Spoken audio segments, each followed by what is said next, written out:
yesterday, the husband of Heather Gamina Waters pleaded guilty to her 2019 murder in El Dorado County. Domestic abuse can happen to anyone, and friends and family members of these women say everyone needs to watch closely for warning signs of ongoing abuse. Fox 40's Melanie Townsend is live in Sacramento with more on that story.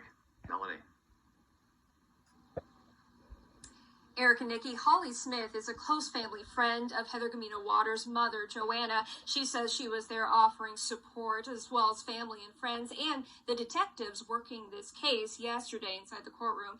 They say it was extremely disturbing hearing Anthony Gamina read his statement out loud. Some of the things he was saying were outlandish and uncalled for, but they are just thankful the court has decided to finally put him away for a very long time. There was just a lot of anxiety on Joanna's part, kind of holding her breath. Holly Smith sat close behind her dear friend, Joanna Russell, in the El Dorado County Superior Courtroom, as the man who murdered her daughter, 33-year-old Heather Gamina Waters, read his statement during the last-minute guilty plea on Wednesday.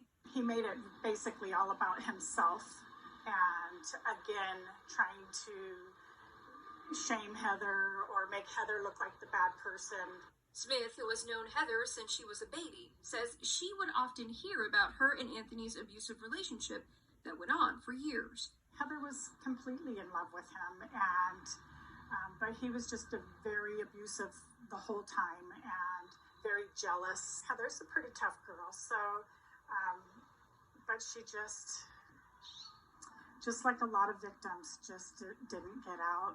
Anthony Gamina was charged with felony domestic violence in January of 2019, and right before her murder in July, Heather was treated for a broken collarbone following a violent attack.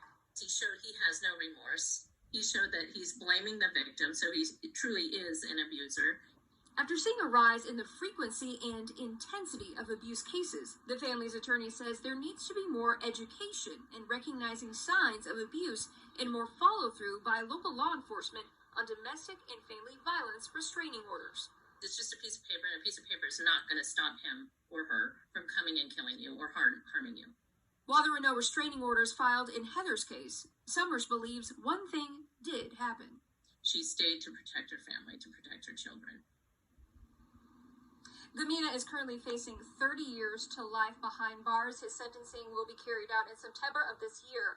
Now, if you or someone you know may be a victim of domestic violence, we have a plethora of resources available for you just here locally in Sacramento. We have provided links to those organizations inside this story on fox40.com. Live here in Sacramento, Melanie Townsend, Fox 40 News. Melanie, thank you. Still ahead tonight on Fox 40 News at 5. President Biden